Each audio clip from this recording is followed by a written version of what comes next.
محبت مغلوب ہیں اور اللہ اور اس کے رسول کی محبت غالب ہے، کیسے پتہ چلے گا؟ محبت تو سب کے دلوں میں ہے۔ آج کوئی بندہ یہ نہیں کہہ سکتا میرے دل میں اولاد کی محبت نہیں، مال کی محبت نہیں، میرے دل میں جناب ماں باپ کی محبت نہیں، اپنے بزنس کی محبت نہیں، اپنے مکان، کوئی بندہ نہیں یہ دعویٰ کر سکتا، سب کے دل میں ہے۔ تو یہاں پر کیا مطالبہ کیا گیا کہ یہ محبتیں نیچی رہیں، اللہ اس کے رسول کی محبت اوپر رہے۔ اب آپ کو مثال سے واضح کرتا ہوں، مال سے محبت ہے نا سب کو، ہے نہ ہوتی تو سارا ہمیں نہ دے جاتے ہیں، یہ اللہ نے رکھی ہے محبت، یہ بھی اس کا احسان ہے، ورنہ ہم یوں ہی ضائع کر دیتے۔ سمجھ گئے کہ نہیں؟ بے وقوف کے ہاتھ آ بھی جائے تو وہ سب ضائع کرتا، کیوں کرتا ہے؟ اس کو پتہ ہی نہیں ہے اس کی اہمیت کا۔ اللہ نے یہ محبت فطرتی طور پر رکھی ہے، اس کا کوئی انکار نہیں کر سکتا۔ تو مطالبہ کیا ہے؟ فرمایا اس محبت کے اندر کہیں ہمارا حکم نہ توڑ دینا۔ مولا کیا حکم ہے؟ فرمایا سال کے بعد 2.5% دینا ہے۔ سال کے بعد کیا کرنا ہے؟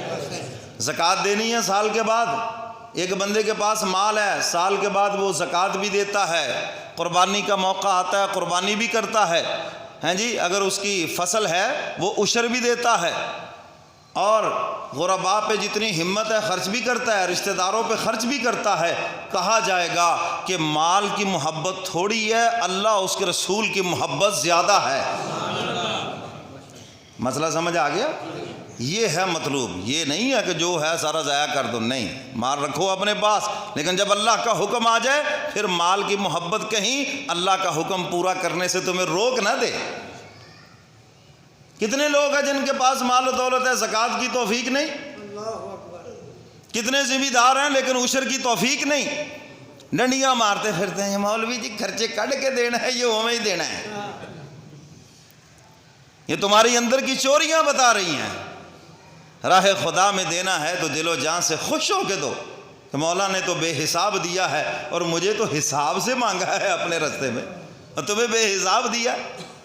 یہ تو سیدھا سا مسئلہ ہے۔ عشر تو کہتے ہی 10 کو ہیں، تو 10% تھا جس زمین پہ کوئی خرچہ نہیں اور جس پہ اخراجات ہیں، ٹھیکے کی زمین ہے، کھاد سپرے جو کچھ بھی ہیں، اسی وجہ سے تو عشر آدھا ہو گیا، 5% 20% بنا دی، یعنی کہ لاکھ میں سے 5,000 دینا ہے۔ 1 لاکھ کی اگر فصل ہوگی، سیدھا سیدھا آپ کو حساب بتا دیتا ہوں، ہمارے ہاں جتنی بھی زمینیں ہیں 1 لاکھ کی اگر فصل ہو گئی تو آپ نے اس میں سے 5,000 اللہ کے راستے میں دینا ہے، یہ عشر ہے۔ تو یہ اسی لیے 5,000 ہوا ہے 10 سے، ورنہ 10,000 تھا۔ 5 اسی لیے ہوا کہ اس کے اوپر اخراجات ہیں، اب سارے اخراجات بھی بیچ میں سے نکال دیے ہیں اور پھر پیچھے رہ کیا گیا؟ سمجھ گئے بات کہ نہیں؟ تو میرے محترم سامعین، مال کی محبت ہے، لیکن جب اللہ کا حکم آ گیا مال پیچھے راہ خدا میں قربان کرتا نظر آتا ہے۔ اچھا بہت سے لوگ اللہ کا حکم تو پورا کرتے لیکن کرتے اپنی مرضی سے ہیں۔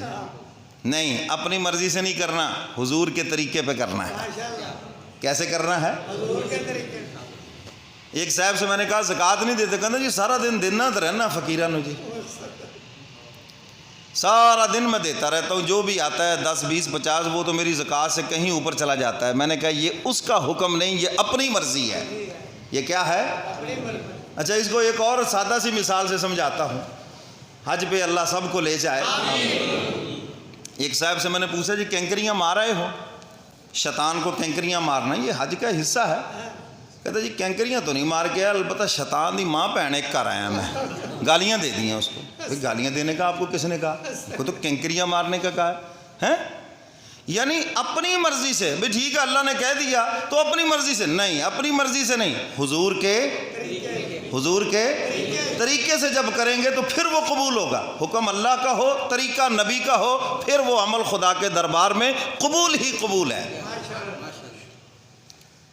تو میرے محترم سامعین، اللہ نے مال دیا ہے تو زکوٰۃ دو سال کے بعد، ٹھیک ہے، اور اگر آپ کے پاس ذمہ دارہ بھی ہے تو عشر دو، قربانی کرو، صدقہ فطر دو، حکم دیا ہے، رشتہ داروں میں خوشی غمی ہے، جتنی اللہ نے توفیق دی ہے خرچ کرو، ہیں جی، اور کوئی تمہارے محلے میں غریب ہے، کسی کی بچی بیٹھی ہے، جو اللہ نے تمہیں توفیق دی ہے خرچ کرو وہاں پر۔ اور مزے کی بات دیکھیں، مال خرچ کرنے سے بڑھتا ہے۔ مال خرچ کرنے سے عقل کیا کہتی ہے؟ کم ہوتا ہے اور جوڑنے سے بڑھتا ہے. یہ میری اور آپ کی عقل کہتی ہے. اب عقل کی ماننی ہے یا اللہ اس کے رسول کی ماننی ہے؟ بس یہی راز ہے، اگر سمجھ آ جائے تو. اور قرآن شروع ہوتا ہے الف لام سے لے کر والناس تک پڑھ لیں، قرآن نے ایک مرتبہ بھی نہیں کہا جوڑ کے رکھو. جہاں بھی کہا ینفقون ینفقون، یہ لفظ آپ پکا لیں، ہر صفحے پہ آپ کو نظر آئے گا خرچ کرو خرچ کرو. جہاں مال کی بات آئے گی قرآن کہے گا خرچ کرو خرچ کرو، کیونکہ خرچ کرنے سے دنیا میں بھی بڑھے گا اور آخرت میں بھی بڑھے گا. اب اس کا تعلق ایمان کے ساتھ ہے، اور ایمان ہوتا ہی غیب ہے. جو سامنے نظر آ جائے وہ تو مشاہدہ ہوتا ہے. سمجھ گئے بات کہ نہیں؟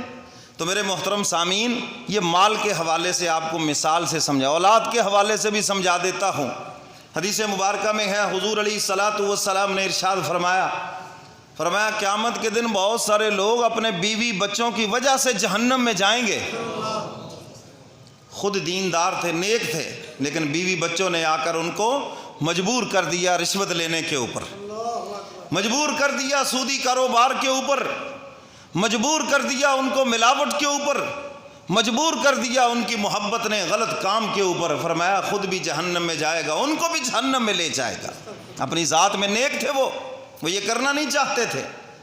تو میرے محترم سامعین، ہر ایک سے قیامت کے دن پوچھا جائے گا ہم نے تمہیں اولاد جیسی نعمت دی تھی، معاشرے میں کتنے لوگوں کو اس نعمت سے محروم رکھا، ہماری کوئی ان سے دشمنی نہیں تھی، ازمائش تھی ان کی، وہ تو پورے اتر گئے اس میں. تمہاری بھی ازمائش تھی کہ اس اولاد کو ہمارا فرما بردار کتنا بنایا.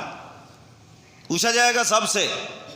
حافظ قاری عالم ہونا فرض نہیں، فرض کفایہ ہے. امت کے کچھ لوگ ہو گئے، سب کی طرف سے ادا ہو گیا. سمجھ گئے کہ نہیں؟ لیکن ہر ایک کا دیندار ہونا ضروری ہے، ہر ایک کا مسلمان ہونا ضروری ہے، اللہ اس کے رسول کا فرما بردار ہونا ضروری ہے. کتنا کردار ادا کیا اس میں؟ سب سے پوچھیں، مجھ سے بھی، آپ سے بھی، سب سے پوچھا جائے گا. اگر آپ نے کوشش کی ہے، آپ نے ہمت کی ہے، آپ کامیاب ہو گئے. نوح علیہ الصلاۃ والسلام نے کوشش کی، بیٹا نہیں مانا، تو نوح علیہ الصلاۃ والسلام کی پیغمبری میں کوئی فرق نہیں آیا، ان کی شان میں کوئی کمی نہیں ہے. بیٹا بد نصیب تھا، جہنم کا ایندھن بن گیا. تو میرے محترم سامعین، اگر آپ نے کوشش کی ہے، خدا کے دربار میں سرخرو ہے. اور اگر آپ نے کوشش ہی نہیں کی تو پھر اللہ حافظ ہے. تو اس لیے میرے محترم سامعین،